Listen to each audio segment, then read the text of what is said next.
do is for all of us to take a trip in mind, in consciousness, rending the veil before the future, traveling into the future, to view how life will be for us. So we know that as we think now and as we penetrate our own mind, we are right now creating our future. Right now, in the present, by means of the quality of our thoughts, we are creating our future. How? By consciously finding ways to advance beyond our past. So here we are. Just by looking at this concept, we are already ushering in. You could say that those of us who know there needs to be a change are like the precursors of the new mind. What shall this be for us? What do we want? What shall we make it?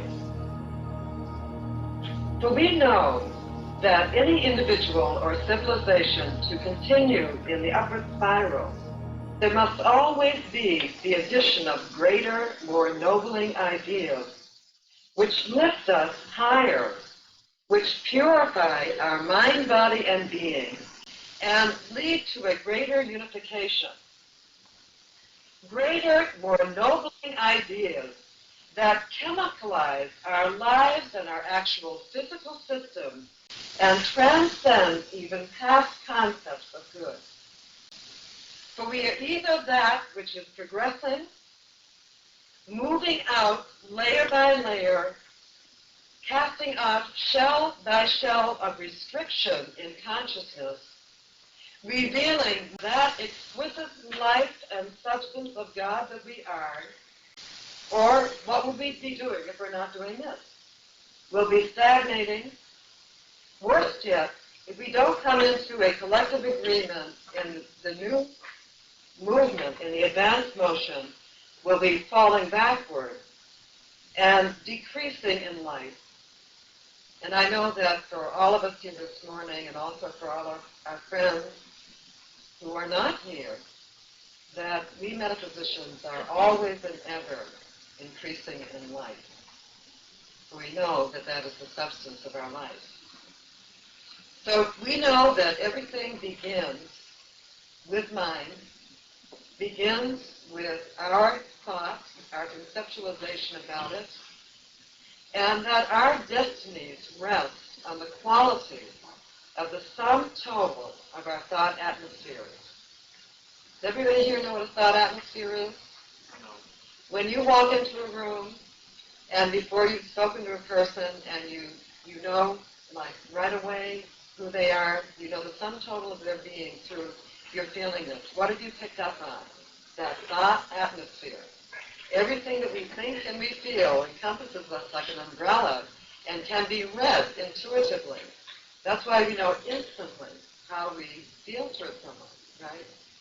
So this thought atmosphere, this container, which can be seen as an aura, which can be measured, the radiation of it can be measured. And so we know that that which we're going to experience depends upon the sum total of what we are thinking and feeling and what we're placing our consciousness on. That is the building factor of form in our life. So what I'd like to do this morning is to consider some new possibilities, which are transcendent even of the old, new ways of being that shall absolutely guarantee our heaven on earth experience. Absolutely guarantee a new golden age arrives through us. So I'd like to look at how each one of us, right where we are, may initiate in our lives, in our individual lives, new patterns of thinking and responding, right where we are, right in practice, right in our lives. And try to get it so that we can understand these completely, because these are, some of them are new, some of them new, and some of them are not new, but we haven't fully incorporated them yet. Okay, because as it says in the Bible, Christ says it's not enough to balk against or resist or even release the old patterns, the old familiar stuff. We can't leave ourselves in a vacuum. If there is a law in the universe that it abhors a vacuum. So when we release something in our thought field, we must replace it with a new concept that is going to substitute and take place in that energy field. Okay? So it's not enough to release the old. We must know what we are replacing that old with to truly affect our total transformation. Because what happens if you release something and you leave a vacuum? You have a tendency to drift right back to that thing because you want to fill it up, right? So instead of going right into that filling it up again out of, I'm in my vacuum, begin to utilize that in-between time to cultivate new ideas of good within your mind and your being that you want to bring in, to substitute that lifestyle or those issues that you do not want anymore. Think in terms of divine good, things that enhance and increase the power of your life, your joy, your happiness, your fulfillment. If you're thinking in these expanded terms, then you're thinking in terms of how the universe thinks for you, what it wants, what God, the sublime stuff, wants for you is your good. Okay, so the first concept, and we've been talking about this consistently, is we see that the last millennium and even before, probably just about the time of the tree of good and evil, we've been thinking in terms of concepts of duality, two forces, and this has fostered ideas of me against you, my good versus yours.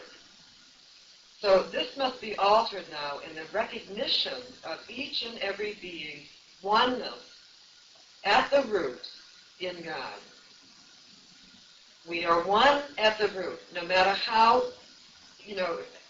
different, unique we appear, a unique reflection of the crystal. We are all one at the root. We're all facets on that crystal, unique and special, but one at the very root and sound of our being. So unless we're functioning out of this knowing with each and every being of the universe, we are operating in separation, which is also duality, which sets up friction and sets up problems in our life because we are set apart. We have set ourselves apart through not recognizing our oneness. So each and every being on this planet, and it's happening now. This is what I'm saying to you is not new to you. But we must cognize that it is so important for us to incorporate it into our lifestyles now that we act out of a cognition of our oneness with every single being, every life form, everything that is. Okay? So that as a great collective mind, which is a force, it's an atomic force, the collective mind, all those minds, we all join in a force, a mind field. So this great collective mind, each individual within it must begin to light the inner light of recognition. It's an interaction between us and the universe. Okay, each one of us. We light that inner light of recognition. I am the Father. The great life principle of love in action are one. I and every being and every living thing are one in the great one body of God.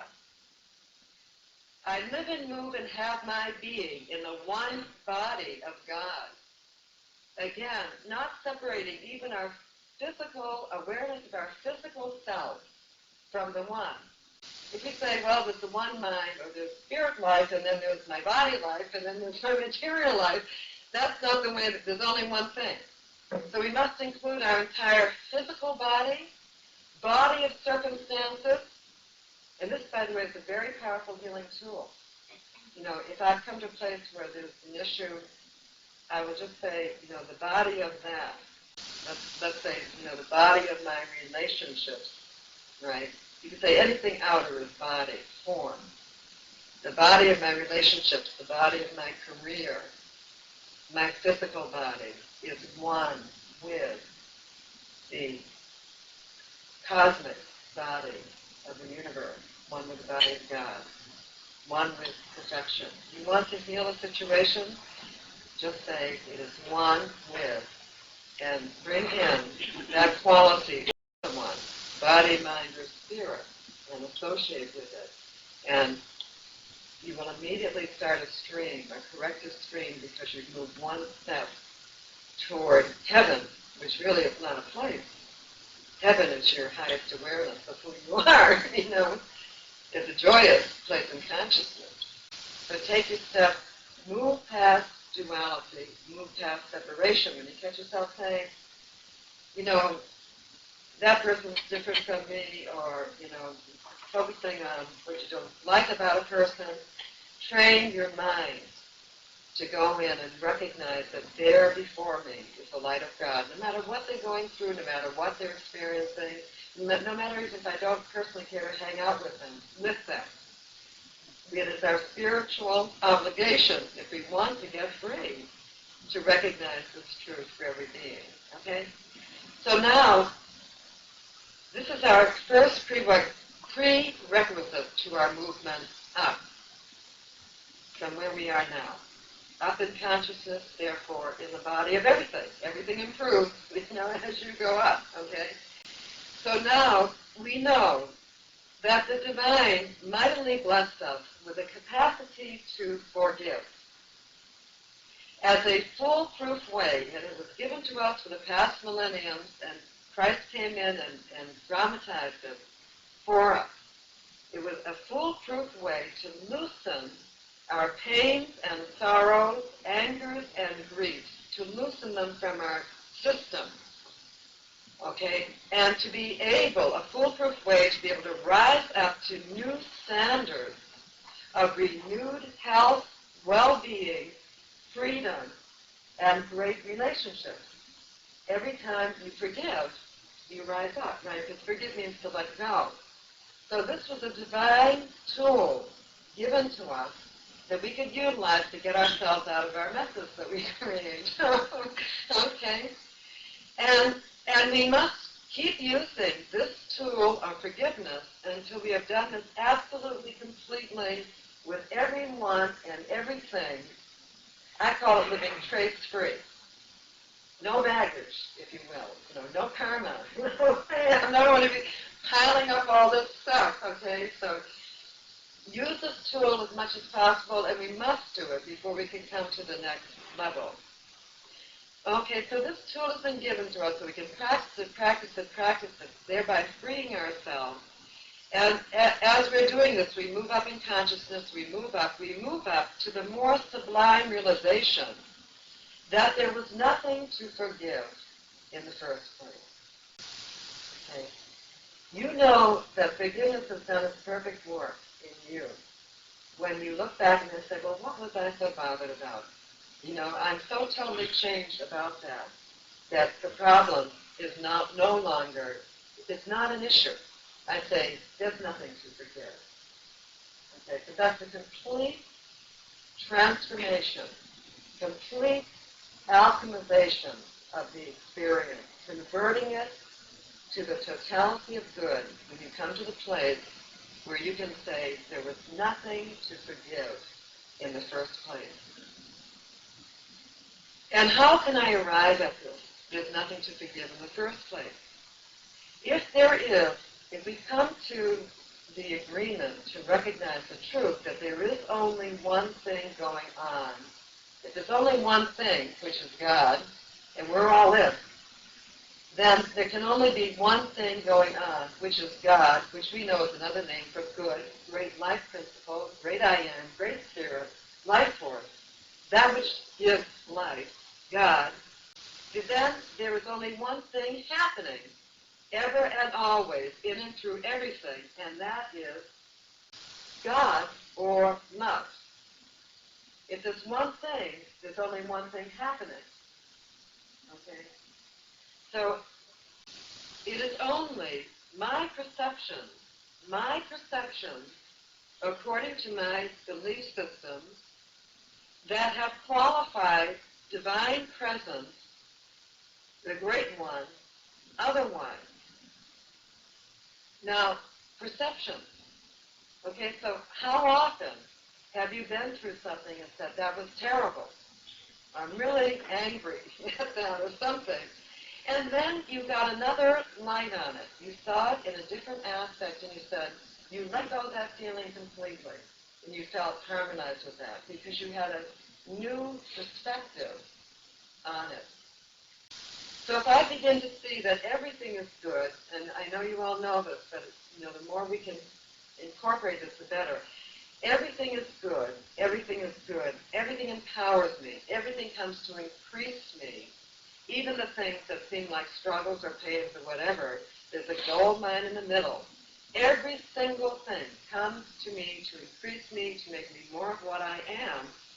Then my perceptions are becoming very divine.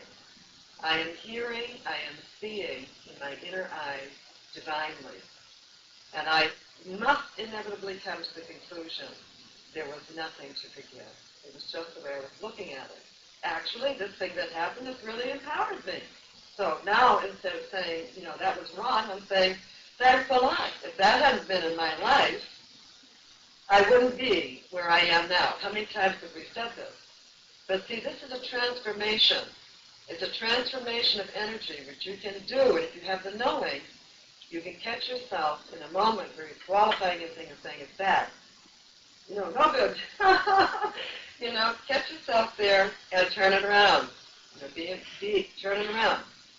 Do the transformation. Requalify that energy. So I have judged things good and bad, harmful or helpful, and made it seem that way because I am free to use mine, however, to come to my discoveries on my own. Okay? When really, ever and always, only perfection was going on. So what shall be our new tool of consciousness